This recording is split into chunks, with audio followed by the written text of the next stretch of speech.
All right, so here we go. So chapter 8's almost done. The last couple things. How do I? Do you guys know what the repetition operator is?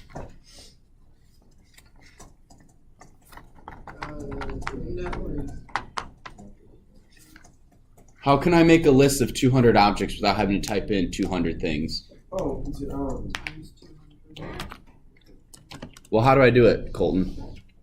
Or Jason? What? So you make a list. Yep. So like list 1 equals list whatever you want in it. It's like if it's like one thing. Well, one important thing is that typically if your list is going to have a bunch of strings in it, I would do a blank string. If it's going to have a bunch of numbers in it, I would do 0. Alright. Just FYI.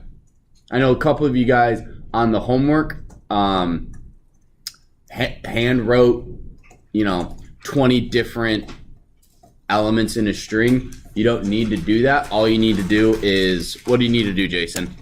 That and then times the amount that you want. Times 20, yep. So now when I do list 1, as opposed to doing list 2 is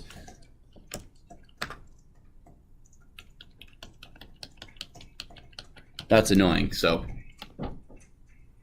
the repetition operator, you can do the same thing with strings. So how am I going to do that, Andrew, with strings? You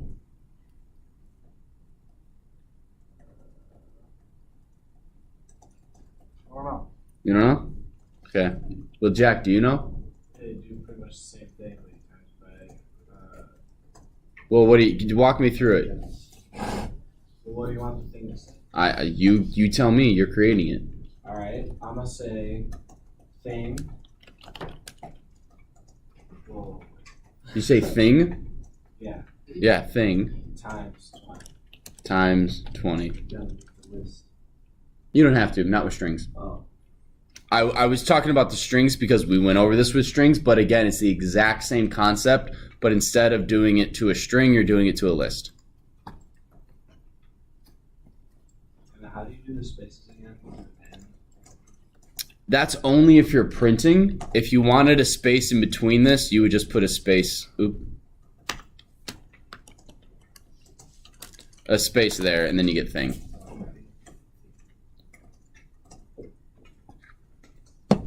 Knowing how would we get rid of this last space at the very end? I want 20 things, but I don't want the space at the end. Using what we learned Tuesday with the modifications of the string, how would I do that?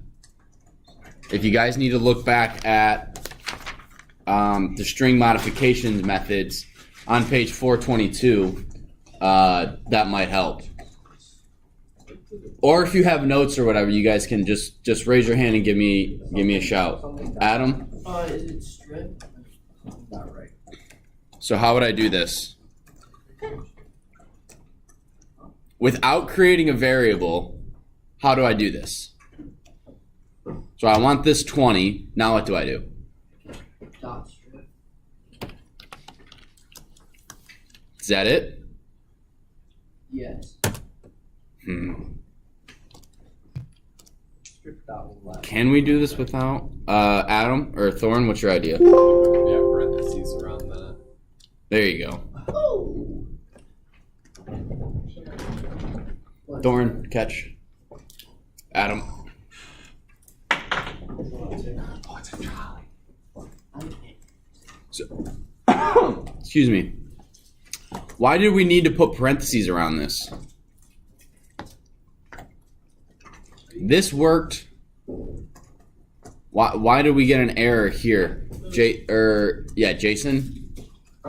Because you doing that, it's not registering that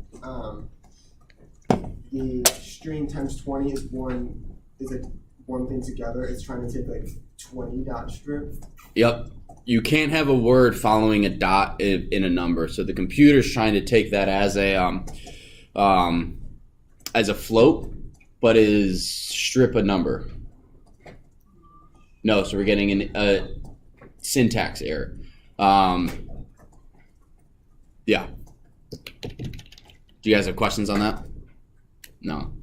Splitting a string. Now this is actually really, really, really useful. So I want you guys to pay attention and be copying this down. So to split a string, that is different than slicing a string. A slicing of a string is, you know, Zach, you know, Stolter or whatever. And I want to name equals Zach Stolter. I want first to equal name of 0, 1, 2, 3, 0 to 4. So first is Zach, and then last equals name brackets 4 colon. Let's do 5 colon. His name 5 colon. Okay, so this is slicing a string. I am taking a slice off of it to do something else with it. Splitting a string is like cutting up a banana, right? We're cutting it up into pieces and then doing something with it. So it's not just taking a shaving off of it, I guess. Like I'm trying to come up with an analogy. So splitting and slicing. So splitting, you're splitting up the string at defined intervals. Slicing is you're taking a chunk of it out. Does that make sense? So what slicing is on screen. Splitting a string is, again, you're cutting it up at predetermined intervals. So let's go Zach, John, Jacob, Jingleheimer. Yeah, I like Schmidt. John, Jacob, Jingleheimer, Schmidt. Okay. What if I wanted each one of these names split up? What splitting does, it takes a string and cuts it up and puts those things as elements in a list. So if we didn't know how to split a string, how would we get each one of these? We would have to slice it and go first name is, we'd have to do exactly this, but we would do it 4 times. But our code would only work for a name with 4 names in it, right? So if I tried to do first is name bracket 0, actually colon 4. So first is now John. Well, now to do Jacob, I would have to do this again. Does that make sense? I'd have to keep doing chunks of predetermined. I would have to hard code it, right? Hard coding in coding is valuable at times, but what's better typically? To just use variables, right? Instead of hard coding it, allow it to work with a name that contains 1 name or 50 names, right? So the way to do that is we do name, right? So name is that dot split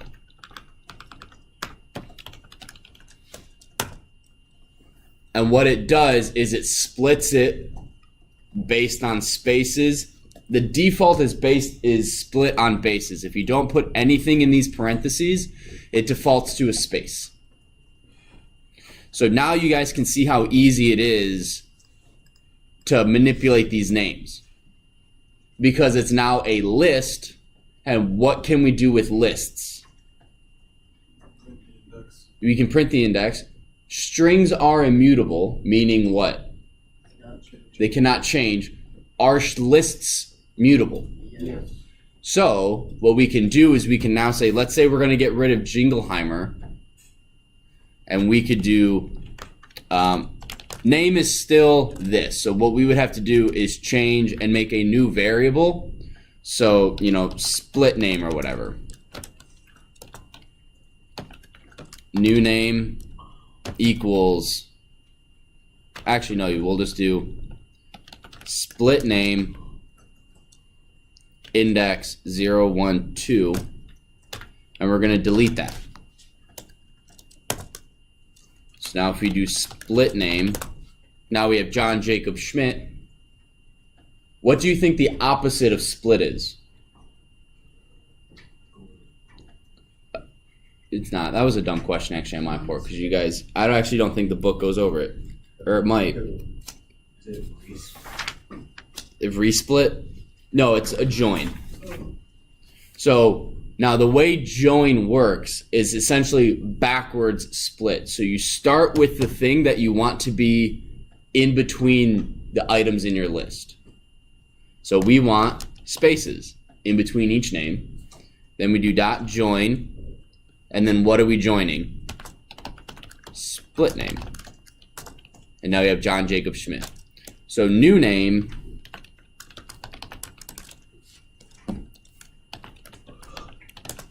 is John Jacob Schmidt. So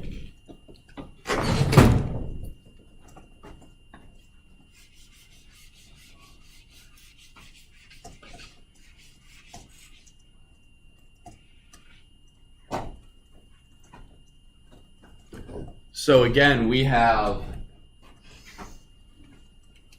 oh, I should probably make that a little bigger.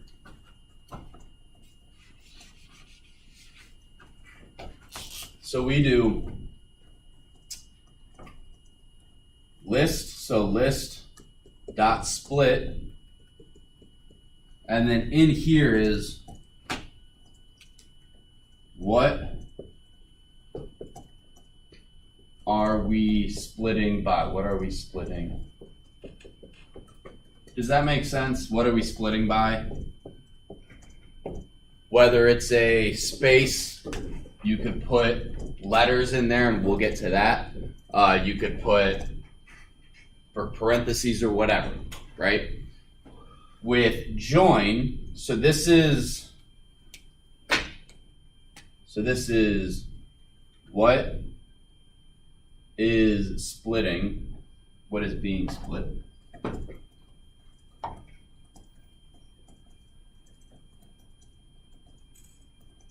This is the command, and this is in between, the in between. Does that make sense? The in between is the thing that is what we're splitting up. Right? I'm just trying to make these general terms because it'll make sense in a second. And then we do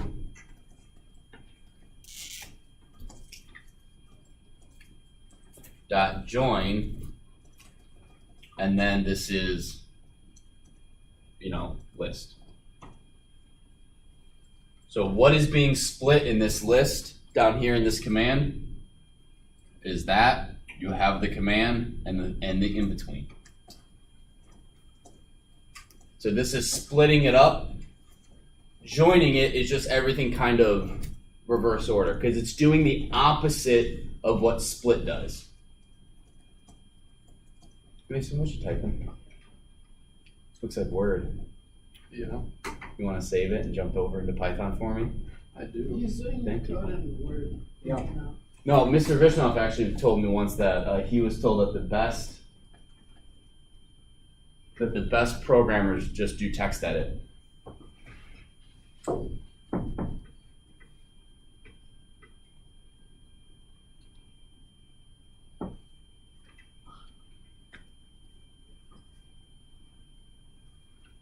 Some kid sitting at my desk looking at my computer. Anyway, but does that kind of make sense? Why? I don't know why they did it this way, but the thing in the front of join is the thing that you want to put in between the elements of the list. What you laughing at, Andrew? And Mason, apparently. What did I just say? Save it, close it, open. I wanted to finish my sentence. If you want to finish that sentence, you can. Did you? Yes. Okay, now stay in the program. Stay in Python.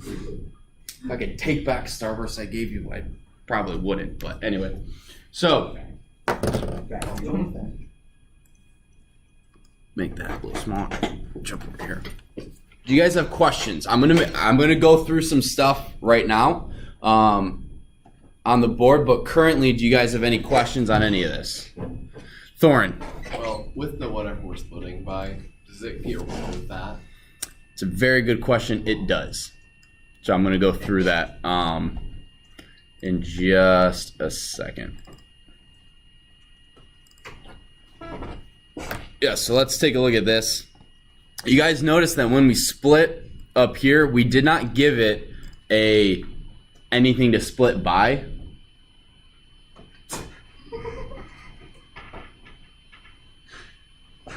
We didn't give it anything to split by, so by default it does spaces, because that's probably the most common thing. Because if you want to split up a sentence, what's the most common way you split up a sentence? Is by words. So you could do this as a word count, right? You could have your text in a file.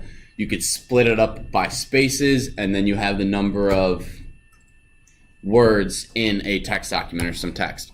So normally if you don't put anything here, it defaults to spaces. And in this, do you guys see any spaces in any of these elements?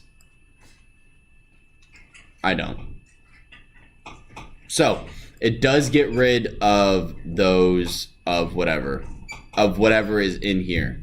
Slicing, not in, splitting a string. I'm just looking to see if I have some problems for you guys to work on in PowerPoint. I do not. So let's do. Are you in Word again? No, he's in Python. Okay, good. All right. So let's look up. Does anyone know how many words are in the Gettysburg Address? Nope. 7? More than 7. More than 7. I would totally agree. I didn't even go as far as say 1. No. Well, let's find out. So text is. So how would we do this? Walk me through this. Eric, you got an idea? How would we figure out how many words are in this? Count them. You could count them. Let's do it using Python though. Count the spaces. We could count the spaces. How do we split that? We could. There's a couple ways. Let's try to using split. Can I phone a friend? Sure. I got you. What was this called again? No, the element. What's the element? Split. Text. Okay, so you do text dot split with the things. The things? Things. The parentheses. Wait, Oh, before you parentheses. Do that, do like text underscore split equals that. And Okay. enter. And then enter. And then do len that text split.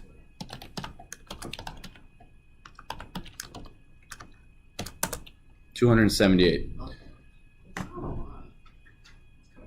I was close. No, dude, that wouldn't even like. Let's double check how many words in Gettysburg Address.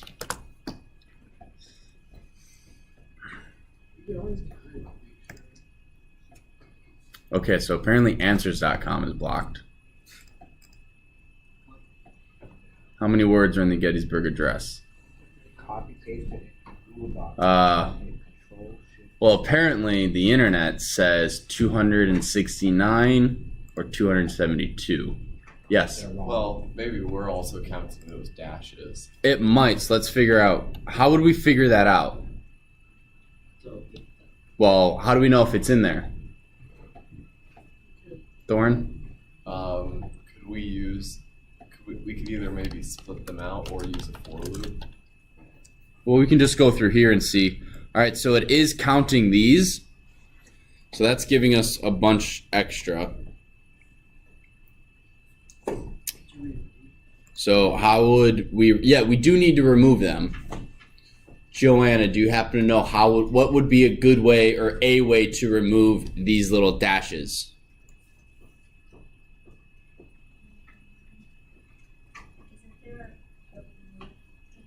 There is a remove, yep. And why did you pick remove and not delete? Because there's two ways you can take things away from a list.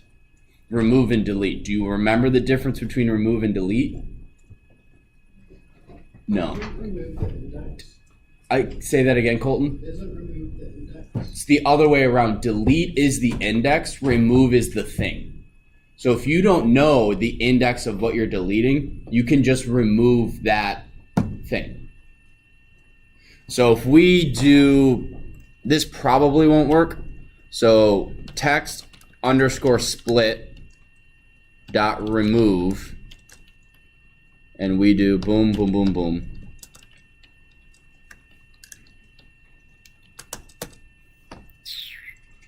Okay, so it did not get rid of them all. Yes, Thorn? Well, but that wasn't a new variable, right? Oh, yeah, so let's do text split. New underscore text equals. Ugh.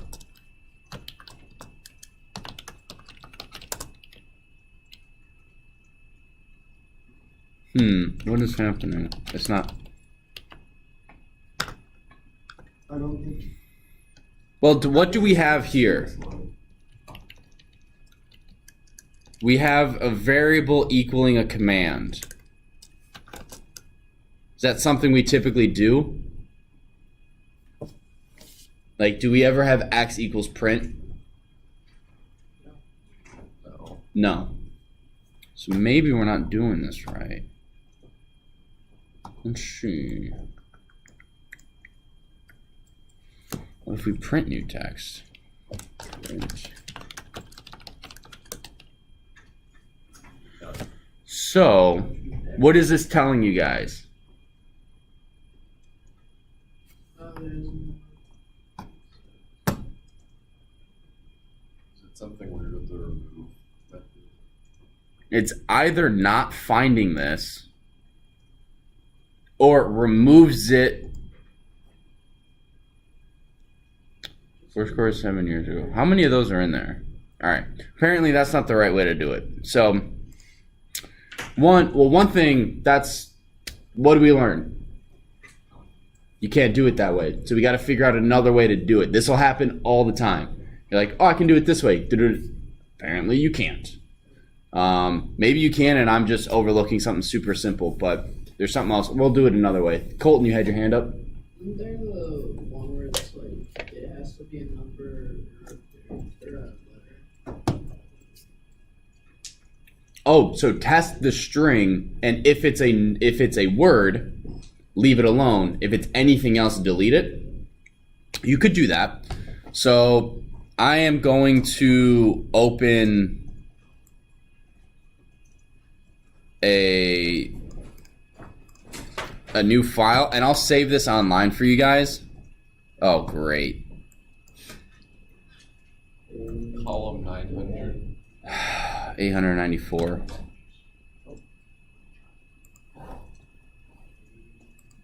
All right, this might take a minute. Can I play a song while we wait? What song?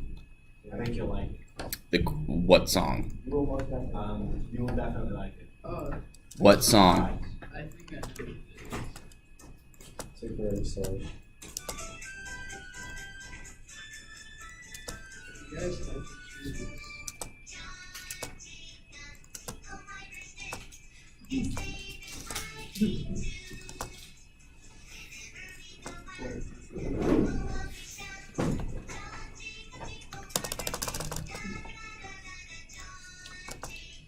Jingleheimer his name is my name too. There we go. The people always shout, John Jacob Jingleheimer. Oh, okay, I'm not gonna fix that. There we go. Okay, so thank you for that little interlude.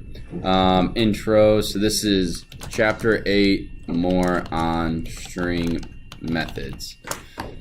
So, actually, you know what? Is Battlefield 1 or 2 words? One. Okay, we're just gonna get rid of that. So what I want you guys to do, actually, instead of me doing this in front of the class, I want you guys to open the student resources folder, copy and paste this, or if you just want to go on the Gettysburg Address and just copy and paste it, what I want you guys to do is I want you to work on how you would get rid of those and to get the correct number of words. I'm actually going to literally count so that I know the answer. Actually, I'm not going to count. I'm just going to code it, because I'm not lazy. There you go. So I'm going to pause the video for now.